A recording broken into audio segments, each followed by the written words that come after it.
Sa mga naghahanap po ng part-time jobs at gustong kumita online, I've made another video for you. So tune in and don't forget to subscribe for more tips on how to earn money online. For this video, I will be introducing BizMates. BizMates is an online English teaching platform that connects English tutors with Japanese professionals. So it is based in Japan, pero meron po silang office dito sa Pilipinas. It provides one-on-one English lessons to help improve their English communication skills. So kung wala po kayong passion magturo sa mga bata or mga younger individuals, well, this video is for you and BizMates is for you because you will be teaching Japanese professionals. It's a great option for individuals who are looking for part-time jobs and want to earn money online by teaching English. Now, let's explore paano mag-apply, ano ang requirements, at magkano ang sahod sa BizMates. The first thing that you need to do is go to their official website, www.bizmates.ph. Nakalagay na po dito lahat ng kailangan ninyong information about BizMates.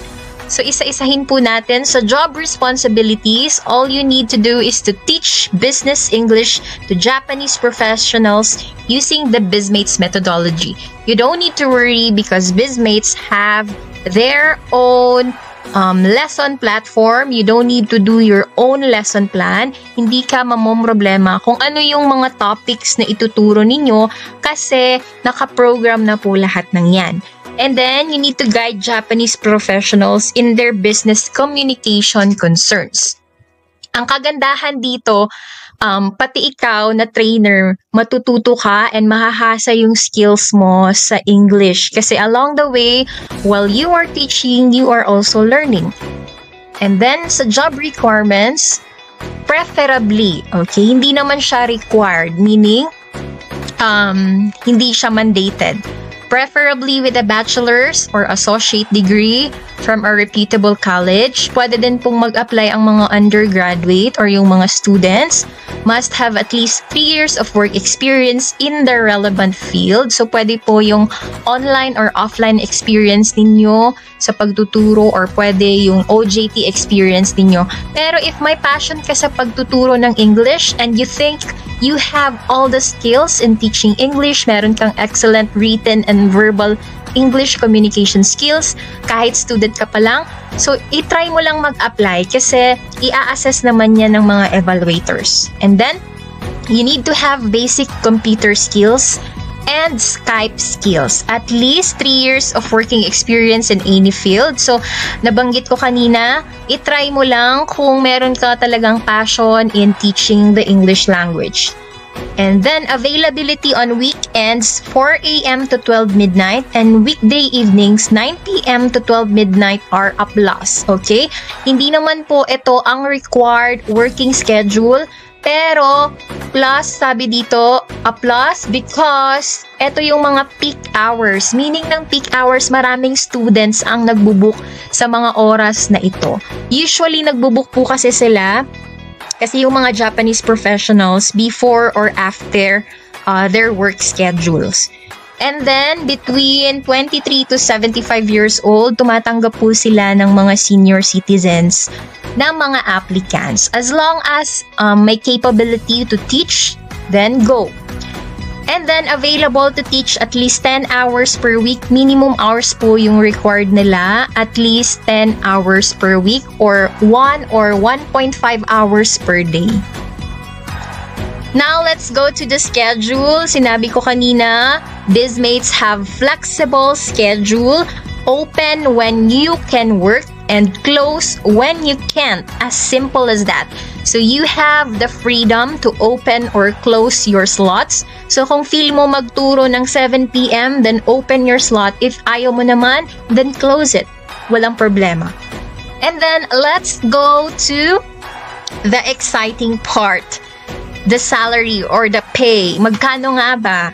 So, ang mga trainers ay nag-earn, ang starting pay nila is 140 per hour. And then, if meron ka ng enough experience and matagal ka na sa company and nakikita ni bizmates na magaling ka, so mag-i-increase ka up to 230 pesos per hour. So yung mga nakita kong testimonials, yung ibang mga trainers, ginawa na nilang full-time job ang pagtuturo sa bizmates. Because, let's say, if you have 230 pesos na rate times 8 hours a day, you can earn 1,840 pesos per day.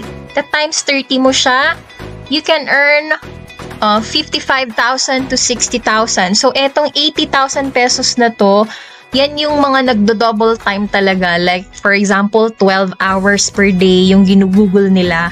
Hindi naman yan sunod-sunod. You can have breaks in between. So, sinabi nga kanina, depende talaga kung anong oras mo gustong mag-teach. Para naman dun sa mga naghahanap lang ng part-time jobs kasi marami silang time. So, depende po sa inyo if ilang oras yung igugugol nyo per day. Okay? So, kung meron kayong free time during evenings like 6 p.m. to 8 p.m., that's already 3 hours. So, if starting trainer kayo, 3 hours times 140, you can have 420 pesos per day. So, in a month, you can earn up to 13,000 to 15,000 pesos. So, depende po talaga kung magkano yung goal ninyo na i-earn, ganun din po yung mga slots na i-open ninyo. For the technical requirements, bizmate requires high-speed and stable internet connection, at least 2 Mbps for download and 2 Mbps for upload. In my previous video, pinakita ko po doon kung paano mame-measure yung Mbps for download and upload ng mga devices ninyo.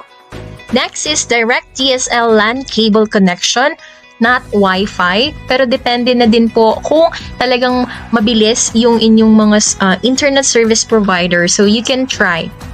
And then desktop or laptop only, no tablets or smartphones allowed. Latest full version of Skype for Windows or Mac, a working headset with microphone with noise cancellation properties preferred. Then, you need to have a webcam or built-in camera sa inyong mga PC or laptop. And then, napaka-importante to, a quiet, well-lit area at home to conduct classes, preferably with a white background. Now, let's go to the application process.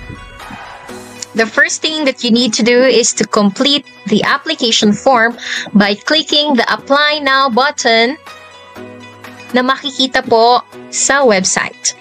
An email confirmation will be sent out within 24 to 72 hours. Next is you need to take a short written test. No need to be an English major for this. Just show that you have a solid foundation in the English language. In my experience, 15 items lang po ang sinagutan kong mga tanong. And tinest lang nila kung kumusta yung vocabulary and grammar ko. So, you don't need to worry. It's just a very basic English test. Next is the interview. Ang style po ng interview ni Bizmate is one-way interview. So, meaning ikaw po yung magre-record ng sarili mong sagot sa mga tanong. Wala pong mag-i-interview sa inyong staff. It's a computer-generated questions. You can retake. Ang kagandahan po nito, you can retake unlimited. Meron ka pong unlimited chance to retake the video. Meron din pong mga instruction doon and pwede kang mag-practice before you need to record and submit your answers. Okay? You don't need to worry because the questions in the interview is very basic. You just need to be confident and put yourself forward. Next is the video training. You need to watch a series of training videos on the methodology and complete the activities. So, meron po silang mga tanong doon. Before ka makaproceed sa next step ng video training, kailangan mo munang sagutan yung mga questions. And you don't need to worry because all the answers are matatagpuan sa mga videos. Okay? Next is the demo lesson. you need to deliver a lesson to one of the facilitators. Take note that before ka makakapag-demo lesson, kailangan nyo munang i-take yung video training kasi lahat po na kailangan ninyong malaman sa demo lesson ay nasa video training, including the materials na ginagamit, kung ano yung style ng teaching, kung ano yung methodologies, nandun na po lahat. And you don't need to worry because BizMate will send you the materials in advance na gagamitin mo sa demo lesson. So, pwede nyo pong pag-aralan, pwede nyo i-download yung materials na yun para makapaghanda ka sa demo lesson mo. Next, if nakapasa ka na sa demo lesson, you are now ready to teach. So, whether you're a seasoned educator or just starting out, take the leap and embark on this exciting journey. Thank you so much for watching. I hope you found this video helpful and inspiring. Don't forget to give it a thumbs up and subscribe to my channel for more content like this. And if you have any questions or experiences to share, please leave them in the comments below. Until next time, take care and keep spreading the knowledge. Bye!